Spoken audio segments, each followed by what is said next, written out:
Assalamualaikum warahmatullahi wabarakatuh. Perkenalkan, nama saya Naufal Lukianas, NIM C2A023055 dari Prodi Teknik Mesin Universitas Muhammadiyah Semarang. Di sini saya akan membacakan novel tentang tenggelamnya kapal Van der Wijk. Baik, langsung saja saya bacakan. Novel ini merupakan karya dari Haji Abdul Malik Karim Amrullah atau populer sebagai Buya Hamka dan terbit pertama di tahun 1939. Lalu bagaimana sinopsis tenggelamnya kapal Van der Wijk? Kisah ini bermula dari pendekar Sultan yang membunuh mama atau saudara laki-laki ibunya karena masalah warisan. Ia pun harus diasingkan keluar dari Batipuh, Minangkabau. Kemudian dikurung dari penjara Cilacap selama 12 tahun. Usai menjalani hukuman tersebut, Sultan pun pergi merantau ke Makassar dan berjumpa dengan wanita bernama Daeng Habibah. Ia lalu menikahinya. Setelah memiliki seorang putra yang dinamai Zainuddin, namun tak lama setelah melahirkan, Daeng Habibah meninggal karena penyakit. Sultan pun menyusul tak lama setelah istrinya meninggal. Zainuddin yang hidup sebatang kara lalu diasuh oleh bibinya. Setelah dewasa, Zainuddin memutuskan pergi ke tanah kelahiran ayahnya di Batipuh, Minangkabau. Akan tetapi bukannya disambut dengan baik oleh sanak keluarga sang ayah, Zainuddin malah diacuhkan.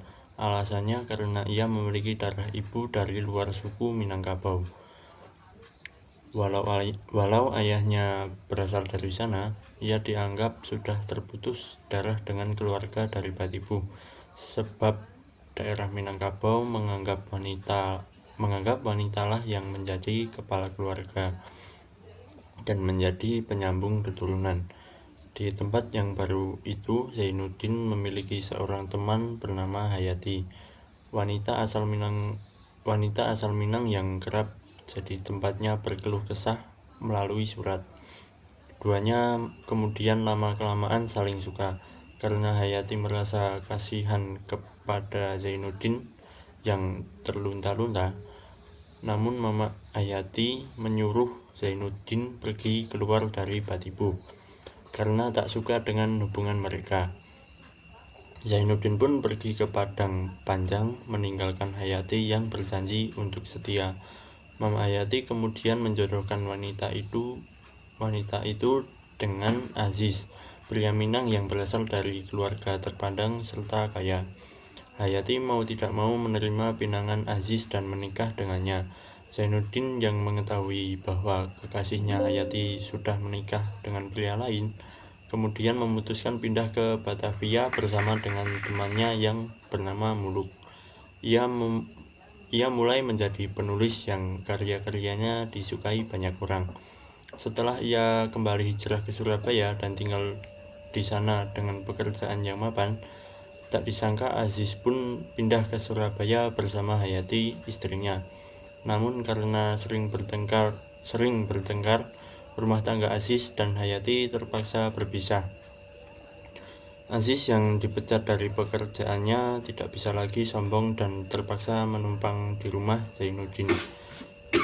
Ia dan Hayati tinggal sementara di rumah mantan kekasih Hayati itu, yang kini sudah menjadi penulis terkenal. Karena frustasi, Aziz memutuskan untuk bunuh diri dan menuliskan surat wasiat untuk Zainuddin.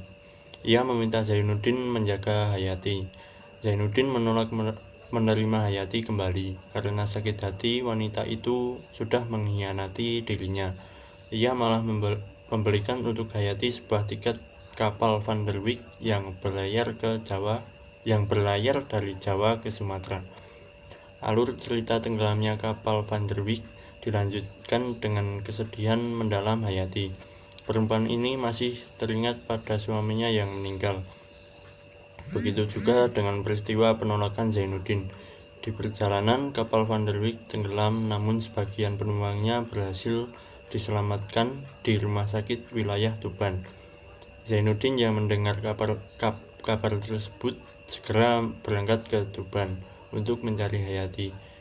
Di rumah sakit, ia menemukan Hayati sedang sekarat dan kemudian meninggal dunia. Muluk, teman Zainuddin, mengatakan bahwa Hayati sebenarnya masih mencintai Zainuddin. Mendengar hal itu, Zainuddin menyesali dirinya. Setelah memakamkan Hayati, Zainuddin dilanda kesedihan panjang dan jatuh sakit pula. Kondisi tubuhnya menjadi melemah dan tidak lama kemudian Zainuddin meninggal. Zainuddin dan Hayati dimakamkan berdampingan di tanah Jawa. Sekian dari pembacaan sinopsis novel dari saya. Terima kasih.